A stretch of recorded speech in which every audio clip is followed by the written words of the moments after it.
नमस्कार, स्वागत है आपका यूट्यूब चैनल उल्टा चश्मा पर।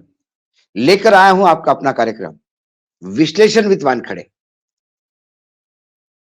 आज प्रधानमंत्री आदरणीय नरेंद्र मोदी जी अनुष्ठान व्रत में भी है और सोलापुर दौरे पे भी है महाराष्ट्र के। वहां एक सबसे बड़ा कॉम्प्लेक्स, हाउसिंग कॉम्प्लेक्स का लोकार्पण उन्होंने किया, जो अर्बन क्षेत्र में, जो शहरी क्षेत्र में जो घर देने थे असंगठित अ, लोगों को, जो काम करते हैं लेबर, उनके लिए। तब उन्होंने अपने भाषण में एज यूजुअल सोलापुर से अपने संबंध तो बता ही दिए, साथ में राम लला की बात की। नए घर में जो लोग प्रवेश करेंगे वो 22 तारीख को दिए जरूर जलाएं, और ये कहा कि राम लला के प्राण प्रतिष्ठा के साथ राम राज्य की स्थापना भारत में हो, ऐसी मेरी प्रयास है। सबको साथ लेकर सबका विकास करना, यही मेरा लक्ष्य है। ऐसी बहुत उन्होंने राम राज्य की बातें की। लेकिन वास्तव में देश में राम राज्य चल रहा है कि रावण राज चल रहा है, ये देखने की जरूरत है। राम राज्य मात्र बोलने से नहीं होता, राम राज्य झूठे आंकड़ों से नहीं होता, राम राज्य अपने मन की बात कहने से नहीं होता। राम राज्य में दूसरे की भी बात सुनी जाती है।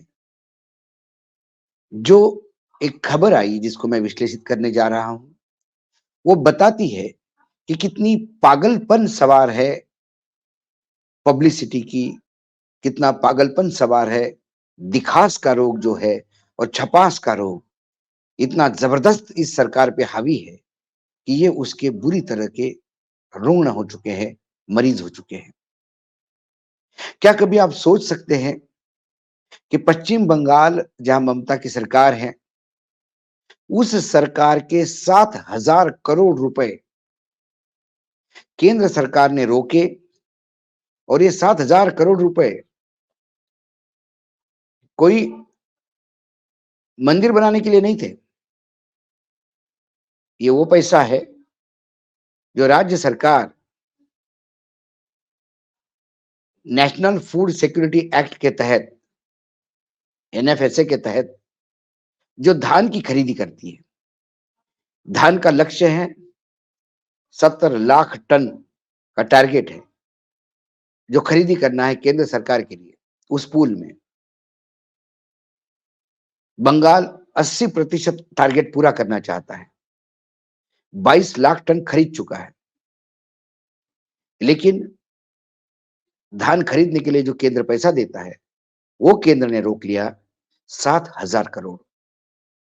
और ये पैसा क्यों रोक लिया, यदि आपको समझ में आ जाए तो आपको हास्यास्पद लगेगा। ये 7,000 करोड़ इसलिए रोके गए क्योंकि राशन की दुकान पे, जहां राशन जाता है, राशन की दुकान, पब्लिक डिस्ट्रीब्यूशन, ये राज्य सरकार का विषय है। वो सस्ती दरों की जो कंट्रोल की दुकान, जिसको हम कहते हैं राशन की दुकान, वो अलॉट करती है, और वहां राशन कार्ड पे राशन दिया जाता है। अब सरकार की एक गाइडलाइंस है, केंद्र सरकार की, कि हर राशन की दुकान पे नेशनल फूड सिक्योरिटी एक्ट जो है, एनएफएसए का लोगो और प्रधानमंत्री की तस्वीर लगा हुआ बोर्ड जरूरी है, या फ्लैक्स या होर्डिंग जरूरी है हर राशन दुकान पे। बंगाल में ये नहीं हो पाया। राशन दुकान पे राशन बंटने का काम जारी है, उसमें कोई झोल झाल नहीं, उसमें कोई कंप्लेंट नहीं। लेकिन सिर्फ प्रधानमंत्री का फोटो क्यों नहीं लगाया गया वहां पे, इसको लेके 7,000 करोड़ रुपए का फंड पश्चिम बंगाल का रोका गया। इससे पश्चिम बंगाल अब आने वाला जो फरवरी महीने के आखिर तक जो उसको धान मार्केट से उठाना है किसानों से, वो धान उठा नहीं पाएगा। यहाँ किसानों को भी मार पड़ेगी, और ये बदनाम करेंगे उस राज्य सरकार को कि राज्य सरकार की नीयत खराब है, ये धान खरीदना नहीं चाहती, किसानों को भगवान भरोसे छोड़ दिया है। राज्य सरकार कहां से कमाएगी? क्योंकि राज्य सरकार के कमाई के स्रोत जितने थे, वो तो सारे समाप्त कर दिए गए जब जीएसटी लागू हुआ। अब केंद्र से जो पैसा आता है टैक्स का वो, और ये जो सेंट्रल फंडिंग से केंद्र के पूल में जो खरीदा जाता है चावल, वो चावल खरीदने के लिए 7,000 करोड़ रुपए का पुराना पेंडिंग है, वो नहीं दे पा रही है केंद्र सरकार, क्योंकि प्रधानमंत्री का फोटो नहीं लगा।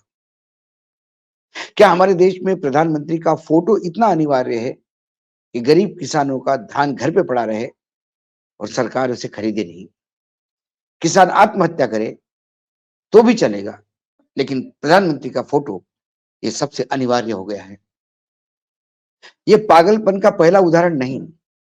इसके पहले नवंबर 2022 में ममता जी ने फिर प्रधानमंत्री से मुलाकात कर हाथ पैर जोड़ के उन्हें रिक्वेस्ट किया कि नेशनल हेल्थ मिशन के तहत जो फंडिंग हमको होनी है वो सारी की सारी रोक दी गई। इसका भी फरमान तुगलकी है। फरमान ये है कि केंद्र सरकार ने एक दिन तय कर लिया कि जो भी सेंट्रल गवर्नमेंट के फंडिंग की चीजें होगी या उनके कार्यालय होंगे, वो सब भगवे रंग में रंग दी जाएंगे। बिल्डिंग का कलर भगवा होना चाहिए, चाहे मेट्रो हो या नेशनल हेल्थ मिशन के तहत दिए हुए पैसे से खुलने वाले अस्पताल हो, इनका रंग भगवा होना चाहिए। सरकार ने लॉजिस्टिक दी कि हमारे राज्य में बहुत सारी बिल्डिंगें 2011 में बनी हुई है, उनका एक रंग है, एक पैटर्न में किया गया है। ये भगवाकरण में करोड़ों रुपए वेस्ट हो जाएंगे और इससे मिलना कुछ नहीं है। भगवा कलर होने से डॉक्टर बहुत अच्छी तरह से काम करता है, या भगवा कलर होने से बैक्टीरिया वायरस भाग जाता है, या भगवा कलर के बिल्डिंग में घुसने से मरीज का दर्द आधा हो जाता है, ऐसा कोई साइंटिफिक द्योतक नहीं है, वैज्ञानिक। क्योंकि भाजपा का अपना ध्वज का कलर और भगवा ये हिंदुत्व का कलर, वो हिंदुत्व के ध्वजवाहक है, इसलिए ये भगवा उन्होंने कंपलसरी किया। और यदि आप भगवे में नहीं रंगाओगे, मतलब हॉस्पिटल में कुछ अंदर हो ना हो, बिल्डिंग का कलर भगवा होना चाहिए। यदि भगवा कलर है तो फंडिंग है, भगवा कलर नहीं है तो फंडिंग नहीं है। ये जो ब्रांडिंग चल रहा है देश भर, इस ब्रांडिंग के तहत टैक्स पेयर्स के करोड़ों अब्जों रुपए खर्चा हो रहे हैं, और वो पैसे उस मद में जाते हैं जो मद में आज के डेट में भारत की स्थिति बहुत खराब है। स्वास्थ्य स्वास्थ्य को लेकर पूरा विश्व भारत को लेकर चिंतित है। कोविड में हमारे देश का स्वास्थ्य सेक्टर कैसा है, ये जब सामने आया तो बुनियाद हिल गई। लाखों लोगों को अपनी जान गंवानी पड़ी। बेसिक इंफ्रास्ट्रक्चर नहीं है हॉस्पिटल में, क्योंकि पैसा हम रंग लगाने में और बिल्डिंग के रंग बदलने में जाते हैं। क्या कोई भी केंद्र में सरकार बदलेगी और अपने हिसाब से वो रंग तय करेगा और पूरे देश की बिल्डिंगें उसी रंग में होगी? क्या ये न्याय संगत है? वो पैसा रंग रोगन के जगह, यदि वो पैसा सही जगह पे, दवाइयों पे, इक्विपमेंट पे, डॉक्टरों पे, इंफ्रास्ट्रक्चर पे खर्चा हुआ तो देश का भला है।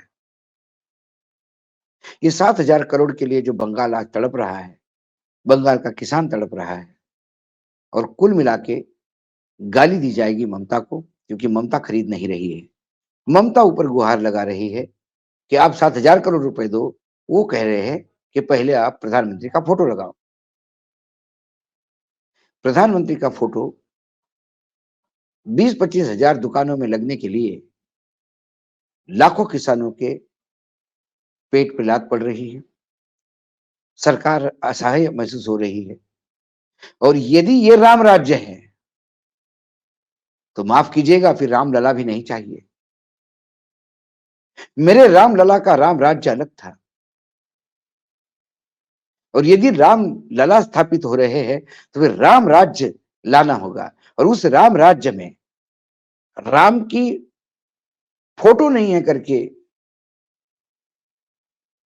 किसी ने राम का महत्व इतना, राम ने महानता इतनी हासिल की थी, राम इतने बड़े बन गए थे कि भरत ने जो उन्हें सिंहासन दिया गया था, उस पर राम की पादुकाएं रखकर पूजा की थी। राम ने भरत को ये नहीं कहा था, यदि मेरी पादुकाएं तू सिंहासन पे नहीं रखेगा तो फिर मैं वनवास छोड़ के पहले तुझ पे आक्रमण करूंगा। ये राम ने कतई नहीं कहा। राम ने खूब मना किया, भरत खुद राम के साथ वनवास आना चाहते थे, और जब जंगल से उस वन से भरत को वापस किया तो भरत ने कहा कि भ्राताश्री, मुझे आपकी खड़ाऊ चाहिए।